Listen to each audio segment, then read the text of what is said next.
everyone, the presentation Nature and Art Breathe Together is an introduction about Olafur Eliasson's artwork. Eliasson was born in 1967. He is an Icelandic-Danish artist, well known by creating large-scale installation art that use natural materials to create immersive experience for viewers. The thesis tries to answer a main question, that how Eliasson engages natural elements in his work, and makes nature and art breathe together. In order to answer this question, several case studies are further conducted and analyzed to give the conclusion. Let's first look at one of Eliasson's recent work in 2021, which is named Life. Life is a breathing work that closely collaborates with nature. A great number of plants surrounding the museum spill into its interior, flooding the gallery spaces with an artificially green pond. Let's hear what Eliasson talks about this work. Life as a landscape is a natural cultural landscape. We used to divide these two into two opposites sometimes even, but they're not. They're one thing and they're inseparable. We humans, we always think we're exceptional. Exceptionalism. We need to step aside and leave some space for someone else, some non-humans as well.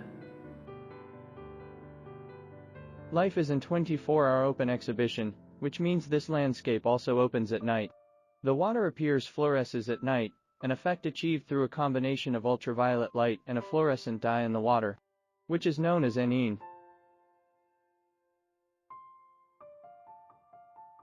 Life gives the impression that nature has taken over the landscape. It evokes a profoundly sculpted experience.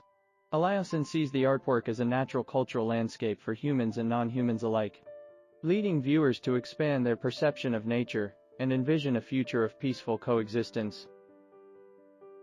To fully understand Eliasson's nature-centric art philosophy, it is imperative to learn about his experience. In 1966, Olafur Eliasson's parents immigrated from Iceland to Copenhagen. 1 year later, Eliasson was born in Copenhagen. However, his parents separated when he was 8 years old. In 1987, Eliasson moved back to Iceland. Later, he studied at the Royal Danish Academy of Fine Arts. In 1995, Olafur Eliasson moved to Berlin and established a studio as a laboratory for his spatial research. After that, Eliasson's featuring wide-ranging of art shows have appeared in museums around the globe. Throughout the years, Eliasson actively engages natural elements in his work, challenging how people view and inhabit the world. However, the environmental issue is still such a broad topic that challenging for individuals and artists. It is noticeable that there is a psychological term called aesthetic distance, which is a psychological gap between viewers' involvement and the aesthetic object presented in an artwork. And it is the basic premise of any profound understanding of aesthetic activities. To understand how Eliasson retrieves the optimal balance by using natural elements, as well as further develop the reflective approaches to the environment, let's do some case studies. Rainbow Assembly is an interactive work in 2016. Rays of light illuminate a circle of mist in a darkened room, creating shimmering rainbows in the air.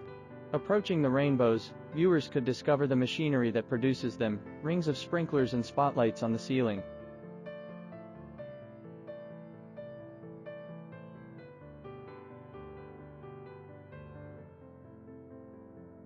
Big Bang Fountain is an interactive project that displays at the Moderna Museet, Stockholm.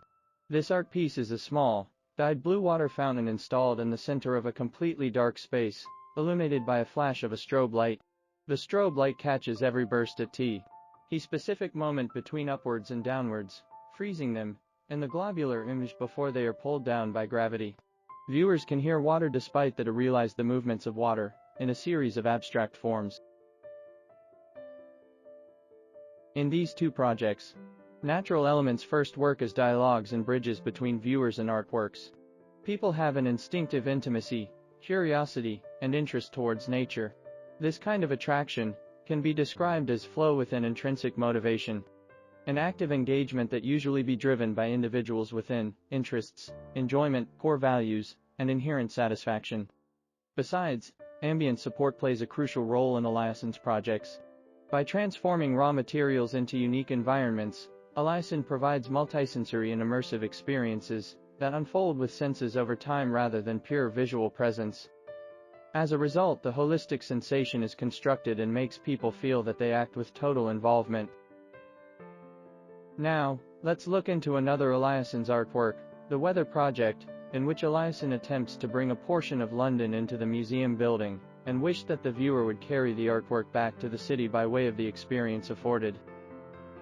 This project uses a semicircular screen, aluminum mirrors, and artificial mist to create the illusion of the sun.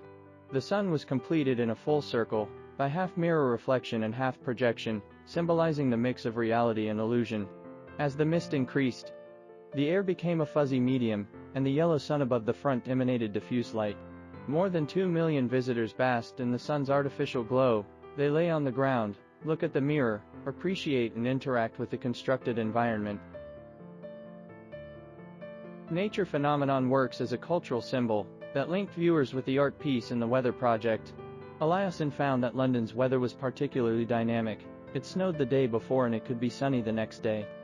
The weather topic has become a daily conversation among locals, because it was ideal as small talk, and not far beyond people's daily life. The distinctive weather culture attracts viewers' interest to observe, explore and immerse, getting a comprehensive understanding of a sun that is rooted in regional cultures. Moreover, the focus of this project was not only on the physical construction of nature itself, but also on the creation of a specific alternative to perceiving a connection between viewers and the environment. Eliasson considered the project was not pure grotesque spectacle. He stated that the mirror, not the sun, is what people are staring at. The work is not so much the general spectacle of a fake sun, but a person's individual encounter with his own reflection. They are seeing themselves seeing. By integrating nature from the perspective of culture into artistic creation, Eliasson narrows the distance between the viewers and his works of art. Through the combination of nature and art, Eliasson brings environmental concerns to the forefront. His work Ice Watch extracted 12 blocks of glacial ice from the waters of Greenland, and the square in front of City Hall in Copenhagen. This ice clock would start to melt over the 3 days after it was displayed. In an effort to render the abstract concept of global warming tangible, each installation of Ice Watch invited people to interact with the ice, and observe as it melted. People would interact with it, hear tiny little cracking of the ice cracking and hear little bubbles that are in the ice popping. Eliasson calls this piece a physical wake-up call. They were left to melt and serve as visual reminders of the impact of climate change and increased environmental destruction. Earth Speaker is a project that invites kids to speak up for the planet, and adults to listen up to what they have to say. Hello? Hello? Can you hear me? Oh, cool, because adults don't always listen to us kids. And that's unfair, because we also have an opinion on the future of the planet. I mean, it is us who will be here the longest, right? Tell them, Olafur. My name is Olafur. I'm an artist. And I made a work of art called Earth Speaker. And let me show it to you. With the artwork, you can make a tree talk. You can make the sky cry, and the flowers, they can be smiling. Earth Speaker invites kids to speak up for the planet, and adults to listen to what they have to say. Where do all the fish go? It's simple to use. You will see how it mirrors your face. Then think about what you want to say. You record your message, and then you place it where you want to have it. Eliasson shoulders the responsibility as a global artist concerned with the welfare of the world. He travels the globe discussing perception and interaction with the surroundings. His underlying mission to make the world a better place is largely informed by work that asks viewers to think about their role in globalization and environmentalism. In the current world, art has become a rather difficult story. It is challenging for artists to translate their thoughts into artistic and understandable explanatory. Nature is Eliasson's unique language for involving people through their expectations, memories, thoughts, and emotions. Eliasson and his personal story have led people to a multisensory art, where they are all brought to the center of the scene. Based on people's emotional experience, Eliasson further shoulders the responsibility to craft a better world as an artist. He believes that one of the major responsibilities of artists is to help people not only get to know and understand something with their minds, but also to feel it emotionally and physically. By doing this, art can mitigate the numbing effect created by the glut of information we are faced with today. and motivate people to turn thinking into doing, and take a good, hard look at themselves, in the climate crisis age.